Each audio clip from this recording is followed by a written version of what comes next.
আসসালামু আলাইকুম everyone, welcome back to my channel. কলিজার ভাই বোনেরা, আপনারা কেমন আছেন? আসলে শরীরটা ভালো না। এই 5-7 দিন অনেকটা অসুস্থ। জ্বর, প্রচুর পরিমাণে কাশি, বমি। তারপরেও ভিডিওতে আসা। আপনাদের প্রতি ভালোবাসা ও অভিনন্দন রইল। বাস্তবতা বড়ই কঠিন। কেউ রাগ দেখিয়ে ভাত ছুঁড়ে ফেলে, আবার কেউ দুমুঠো ভাতের জন্য চোখের জল ফেলে। তুমি মনের কোণে কখনোই শান্তি খুঁজে পাবে না যদি তুমি কখনো কারো চোখের জলের কারণ হও। জন্ম যেখানেই হোক, কর্মটা ভালো করো। কারণ মানুষের পরিচয় জন্ম দিয়ে হয় না, তার কর্ম দিয়েই হয়। জীবনে হেরে যাওয়ার পর পিছিয়ে না গিয়ে একবার সাহস করে এগিয়ে যান। একদিন ঠিক জিতবেন। হ্যাঁ, খুব সহজে হয়তো সফলতা পাবেন না, কিন্তু মনে রাখবেন, হাঁটতে হাঁটতে মানুষ একদিনই ঠিকই জিতে যায়। জীবনে অনেক মানুষ আসে যারা ব্যর্থতার পরে হাত ছেড়ে চলে যায়। যারা চলে যায় তাদের মনে রাখুন, একদিন দেখবেন সেই মানুষগুলো আবার ফিরে আসবে। আপনার প্রতিটা ঘুরে দাঁড়ানো সেই মানুষগুলোই সেই সঠিক। হয়তো আপনার জীবনে সেই জবাব হবে। স্মৃতি চিরকালই আমাদের সাথে থাকবে, তবে আমাদের স্মরণ রাখতে হবে, জীবন মানেই তো স্মৃতি তৈরি করা।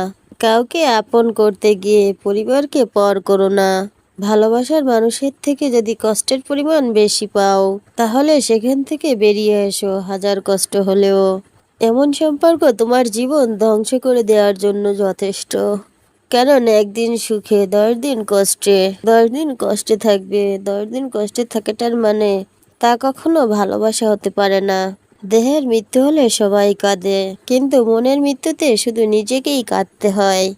বন্ধু মানে কাছে থাকা নয়, পাশে থাকার নামই হলো বন্ধুত্ব। মিথ্যা বলে মন ভুলানো নয়, সত্যি বলে সাহস জোগানোর নাম, সেটা হলো বন্ধুত্ব। ভুল দেখে সরে যাওয়া নয়, ভুল শুধরে দিয়ে ভালোবাসার নাম হলো বন্ধুত্ব। সময়ের সাথে পাল্টে যাওয়া নয়, সময়কে পাল্টে জবাব দেওয়ার নামই হলো বন্ধুত্ব। সম্পর্ক শুরু হয় হাজারটা কথা, সুন্দর অনুভূতি দিয়ে, কিন্তু যখন শেষ হয়ে যায় বাস্তব কিছু অভিজ্ঞতা আর চোখের জল দিয়ে। স্মৃতি কখনো হাসাতে পারে না, স্মৃতি সবসময় কাঁদায়। তা সে দুঃখেরই হোক বা সুখের হোক। শুধু ছেড়ে যাওয়াকে অভিনয় বলে না, পাশে থেকে অভিনয় করাকে, তা হলো সব থেকে বড় ঠকানো। বর্তমান সমাজ হলো ব্যর্থ মানুষকে নিয়ে হাসাহাসি করা আর সফল মানুষকে নিয়ে হিংসা করা। নিয়তি এমন একটা জিনিস, এখন আপনি হাসবেন, আবার 1 মিনিট পর আপনাকে কাঁদতে হতে পারে। নিজেকে এমন ভাবে সাজিয়ে নাও যারা তোমাকে একা করে গেছে, একদিন যেন তারা আফসোস করে। কষ্ট পেয়েও যারা চুপ থাকে তাদের যন্ত্রণাটা অনেক বেশি। তারা না পারে বলতে, না পারে সবকিছু সহ্য করতে। সেই বেশি হাসে যে গোপনে কাঁদে, সেই নিজেকে বেশি হ্যাপি দেখায় যে নীরবে একা থাকে। যে বলে সুখের কোনো অভাব নেই, দেখবে তার জীবনে কষ্ট ছাড়া কিছুই নেই। জীবনটা কেঁদে ভাসিয়ে দেওয়ার থেকে হেসে উড়িয়ে দেওয়া অনেক ভালো। হাসি খুশি থাকো, জীবনকে উপভোগ করো। কারণ জীবন একটাই। মানব চরিত্রের সব থেকে খারাপ গুণ তা হলো বিশ্বাসঘাতকতা করা, আর সব থেকে ভালো গুণ হলো ক্ষমা করা। জীবন তো চলছেই, তবে সেটা ঠিক পথে নাকি ভুল পথে তা হয়তো বুঝতে পারছি না। বাস্তবতা হলো সবাই সবকিছু পায় না, পেলেও তাদের ভাগ্যে বেশি দিন সয় না। মানুষ যে শুধু মানুষের থেকে শিক্ষা নিবে তা কিন্তু নয়, পশু পাখির থেকেও অনেক কিছু শেখা যায়। যে নিজে এসে পরামর্শ চায় তাকে সাহায্য করো। টাকা থাকলে পরিবার, আপনজন, বন্ধু হয়তো একসময় সবাই খোঁজ নিবে। টাকা না থাকলে খোঁজ তো দূরের কথা, কেউ চিনেও চিনবে না। মধ্যবিত্ত ঘরের ছেলে মেয়েরা পৃথিবীর শ্রেষ্ঠ অভিনেতা। যে তোমাকে ছেড়ে চলে যেতে চায় তাকে কখনো বলো না আমি বাঁচবো না তোমাকে ছাড়া। শুধু এইটুকুই বলো, যদি অন্য কারোর জীবনে বেশি সুখ পাও তাহলে যাও। কারণ জীবনটা তোমার। বিপদে পাশে থাকার লোক থাকুক বা না থাকুক, আপনার উন্নতি হলে জ্বলে পুড়ে মরার লোকের অভাব নেই। খারাপ সময় তো জীবনের অঙ্গ, সে আসে যেমনই, তেমনই আবার চলে যায়। শুধু থেকে যায় খারাপ সময়ে পাওয়া কিছু অভিজ্ঞতা, চেনা হয়ে যায় কিছু মানুষের আসল রূপ। আর এগুলো অনেকটা সাহায্য করে জীবনের বাকি পথটা চলতে। মূর্খদের সঙ্গে কখনো তর্ক করতে যেও না, কারণ ওদের কখনো তুমি হারাতে পারবে না। তাদের সেই হারাতে পারবে যে তাদের চেয়ে বেশি মূর্খ। কারো দারিদ্রতা দেখে হাসা উচিত নয়। অন্যের কাছে মূল্যহীন হওয়ার আগে নিজের মূল্য নিয়ে সরে আসুন। ভিতরে মানসিক যন্ত্রণা হলেও এটি অনেক বেশি সম্মানের। কাঁদালেই কাঁদতে হবে, প্রকৃতির এক ভয়ানক নিয়ম।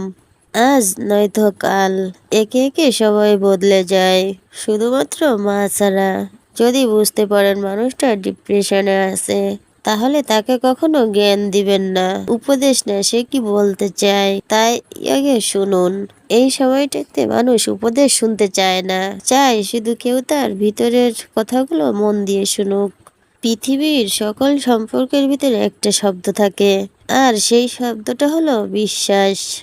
সবকিছু কেঁদে পাওয়া যায় না, কিছু জিনিস হাসি মুখে ছেড়ে দিতে হয়। ভালোবাসা না পেলে তুমি মরে যাবে না, কিন্তু সম্মান হারালে তুমি কখনো বাঁচতে পারবে না। কাউকে এতটাও ভালোবাসো না যতটা ভালোবাসলে মানুষটাকে ছেড়ে চলে গেলে তুমি কষ্ট পাবে। কাউকে এতটা বেশি ভালোবাসো না, বরং ভালোবাসা হোক গিভ অ্যান্ড টেক পলিসি। তুমি যতটুক দিবে ততটুকুই পাবে। বেশি ভালোবাসা দিলে তুমি পাবে অবহেলা। যখন দেখবে শিক্ষক আর চিকিৎসক অপকর্মে জড়িয়ে পড়েছে, তখন বুঝে নিও সমাজ অধঃপতনের চূড়ান্ত চূড়ান্ত স্থানে পৌঁছে গেছে। তোমার জীবনের পথটা একান্তই তোমার। এই পথে তোমার সাথে হাঁটবে অনেকে, কিন্তু তোমার জন্য হাঁটবে না কেউ। কিছু কথা জেনে রাখো, জীবনে অনেক কাজে লাগবে। ব্যয় করো আয় বুঝে, আহার করো পরিণীত, সাহায্য করো আন্তরিকভাবে, বাস করো পরিবেশের সাথে, বন্ধুত্ব করো যাচাই করে, আত্মীয়তা করো বংশ দেখে, ব্যবসা করো সততার সাথে। আমি জীবনে বাস্তবতাকে প্রশ্ন করলাম, তুই এত কঠিন কেন? বাস্তবতা হেসে উত্তর দিল, এই দুনিয়ায় সহজ জিনিসের কোনো মূল্য দেয় না। এই পৃথিবীতে সেই বেশি ধোঁকা খায় যে নিঃসন্দেহে মানুষকে অন্ধের মতো বিশ্বাস করে। সমাজ কখনো মূর্খের দ্বারা নষ্ট হয় না, সমাজ তো নষ্ট হয় শিক্ষিতদের মূর্খ আচরণের দ্বারা। ধনী ব্যক্তি হয়ে কি হবে, মন আর বিবেক যদি অশিক্ষিত থাকে। তুমি চলে যেও, বাধা নেই, কিন্তু যাবার আগে তোমার স্মৃতিগুলো সাথে করে নিয়ে যেও, যেন ওরা এসে আমাকে না কাঁদায়। যতদিন বেঁচে আছি ততদিন কত আপনজন পর হয়ে যাবে, কত বিশ্বাসী ভেঙে দিবে, কত অচেনা মানুষ চেনা হয়ে যাবে। এটাই জীবন। মানুষ ইচ্ছা করে কখনো বদলায় না। কিছু মানুষের অবহেলা ও দূরত্ব মানুষকে বদলাতে বাধ্য করে। কার মধ্যে কেমন মানুষ লুকিয়ে আছে সেটা আপনার দুঃসময় বলে দিবে। যার যোগ্যতা যত কম, তার অন্যকে খোঁচা মারার যোগ্যতা ততটাই বেশি। পুরো পৃথিবীকে যেমন আলোকিত করার জন্য একটা সূর্য যথেষ্ট, ঠিক তেমনি পুরো জীবনকে সাজাতে মনের মতন একজন মানুষই যথেষ্ট। একটি কাপড়ের দোকানে লেখা ছিল, কর্মেই তোমার পরিচয়, দামি পোশাকে নয়। শুধু বড়লোক হও না, বড় মানুষ হও। যাকে দেখলে তোমার ঘৃণা লাগে তাকে কেউ না কেউ পৃথিবীতে ভালোবাসে। দুনিয়াটা সবার, তোমার একার নয়। মেয়ে হোক বা ছেলে, সত্যি বলতে কালো মানুষগুলো কারো প্রিয় হয় না। বাবা মা দুটো সময়ই কাঁদে। বিয়ের পরে মেয়ে যখন অন্যের ঘরে চলে যায়, আর ছেলে যখন তাদের থেকে মুখ ফিরিয়ে নেয়। টাকা এবং ভালোবাসা দুটোই দামি জিনিস, কিন্তু এর মধ্যে বিশাল এক তফাৎ রয়েছে। টাকার জন্য খুব ভালো মানুষও নষ্ট হয়ে যায়, আর ভালোবাসার জন্য খুব খারাপ মানুষও ভালো হয়ে যায়। পৃথিবীর সবচেয়ে বড় মনোবিজ্ঞানী হলো মা, যিনি মুখে কথা বলার আগেই মনের কথা বুঝে যায়। ফর্সা মানেই যদি সুন্দর হইতো, তাহলে আপেলের থেকে মূলের দাম বেশি হইতো। কালো মানেই যদি ভালো হইতো, তাহলে অন্ধকারের থেকে আলোর দাম বেশি হইতো। কে কালো কে সাদা ইজ নট এ মিটার। মানসিকতা ইম্পর্টেন্ট। পৃথিবীতে এমন কোনো মানুষ নেই যে যার বুকে এক ফোঁটাও কষ্ট নাই। কেউ প্রকাশ করে চোখের জলে, কেউ আবার বয়ে বেড়ায় হাসির স্থলে। বেশি পাত্তা দিলে বিড়ালও নিজেকে বাঘ মনে করে, তাই তাই এখন আর আগের মতো কাউকে পাত্তা দেয় না। তুমি আত্মহত্যা করলে ওরা মেনে নেবে, কিন্তু প্রেম করে বিয়ে করলে ওদের মানতে কষ্ট হয়। হ্যাঁ, আমাদের সমাজটা এমনই। রাতটা সবার জন্য ঘুমানোর জন্য হয় না, কিছু কিছু মানুষের কাছে কান্নারও হয়ে থাকে। বন্ধুত্বের সব থেকে বড় উপহার হলো বুঝতে পারা আর বোঝাতে পারা। অনেক রাত করে তারাই জেগে থাকে যারা জীবনের হিসেবটা আজও মিলাতে পারেনি। একটা সময় সবার থেকে মেশার চেষ্টা করতাম, এখন সবার থেকে দূরে থাকার চেষ্টা করি। একটি ভালো মেয়ে কখনো তার ভালো মানুষটির কাছে গিফটের আশা করে না, শুধু চায় একটু সময় আর একটু বুক ভরা ভালোবাসা। মাঝে মাঝে ভাবি চেহারা খারাপ নাকি নাকি কপাল খারাপ, মানুষের জন্য কাজ করতে গেলে দল লাগে না, লাগে মন আর মনুষ্যত্ব। দায়িত্ব শব্দটা বড়ই অদ্ভুত, যে পালন করে সে নীরবে থেকেও দোষী হয়, আর যে এটা কখনো পালনই করেনি সে লম্বা জ্ঞান দেয়। কষ্ট করে সফল হলে মানুষ হয় চরিত্রবান, আর কষ্ট না করে নকল করে সফল হলে মানুষ হয় তখন অহংকারী। কিছু ভুল মানুষকে অনেক কিছু শিখিয়ে দেয়, কিছু কষ্ট মানুষকে পাথর বানিয়ে দেয়, কিছু অভিমান মানুষকে পর করে দেয়, আর কিছু বাস্তবতা মানুষকে মানুষকে হয়তো বদলে দেয়। জীবন থেকে ভুল মানুষ চলে গেলে কখনো কান্না করতে নেই, কখনো আশাহত হতে নেই, ধৈর্য ধরে সঠিক মানুষের কাছে অপেক্ষা করতে হয়।